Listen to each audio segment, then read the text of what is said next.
untuk warisan masuk ke negeri Johor ini, mereka memerlukan sebuah engineering yang agak besar kepada parti itu sendiri sebelum dia nak menawan hati pengundi-pengundi di Johor. Jadi kalau kita tengok tempoh hari tu saya membuat kerja di Pekan Nenas, kita tengok bagaimana warisan kuat berkempen di daerah Pontian, Tanjung Pia, saya tak tahu atas alasan apa mereka menumpukan ada kursi-kursi di situ, tetapi penerimaan, kita lihat penerimaan atau optik daripada masyarakat tempatan agak sepi kepada mereka.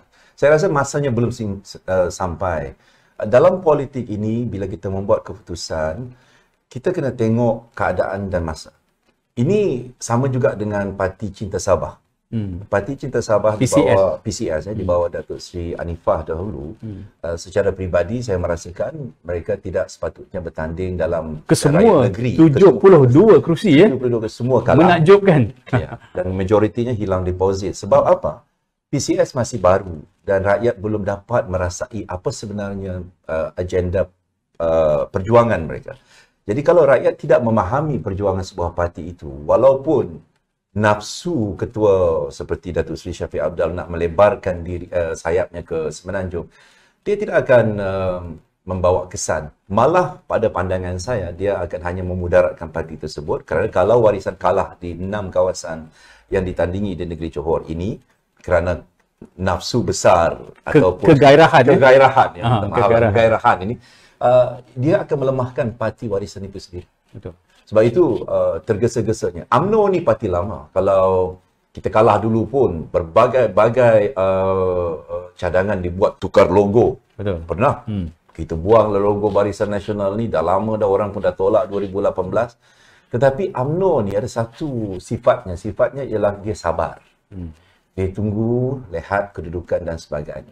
Ada parti-parti yang tidak sabar seperti Gerakan yang keluar daripada Barisan Nasional dengan alasan bermacam-macam. Dan sekarang berada dengan Perikatan Nasional dan mereka sendiri seperti hanyut dengan Perikatan Nasional itu. Dan untuk kembali kepada Barisan Nasional agak sukar. Sedangkan Gerakan ini sudah lama dengan Barisan Nasional, antara parti terawal. Sebab itu dalam politik ini kita tidak boleh ikut nafsu atau kegairahan. Dia kena ada masa, timing dan ketikanya. Kalau kita macam warisan ini masuk ke negeri Johor hanya untuk test water, this is not the right time. Sebab baru saja kalah dalam pilihan raya negeri Sabah. Kalah lagi di Johor bermakna orang tidak akan lagi selesa atau tidak yakin dengan masa depan parti tersebut. Dan juga challenge ataupun apa dapat dipanggil ni, challenge terhadap kepimpinan Datuk Seri Anwar Ibrahim dalam Pakatan Harapan itu sendiri telah dicabar, ya. Dah mula kedengaran.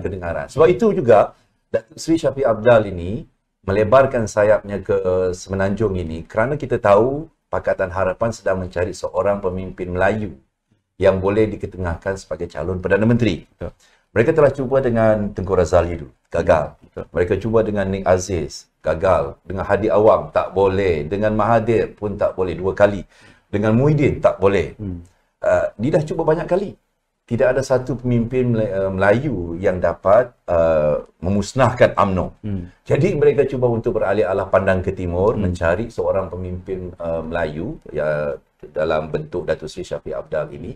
Tetapi percubaan ini saya rasa akan gagal bukan kerana tidak ada pemimpin daripada Sabah tidak boleh menjadi Perdana Menteri, bukan itu.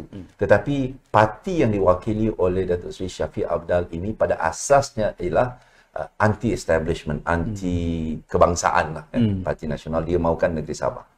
Dan itu antara salah satu sebab kenapa warisan ingin bertanding di negeri Johor untuk meletakkan Datuk Seri Shafie Apdal sebagai calon kredibel menjadi calon Perdana Menteri untuk Pakatan Harapan. Saya secara peribadi sebagai orang Sabah, saya alu-alukan kerana ini percubaan yang menarik. Cuma dalam apa yang saya kata daripada awal tadi, dia kena timing kena right, personality kena right, dan juga masa tu tempat tu kena tepat. Kalau tidak, percubaan ini hanya akan gagal. Ya.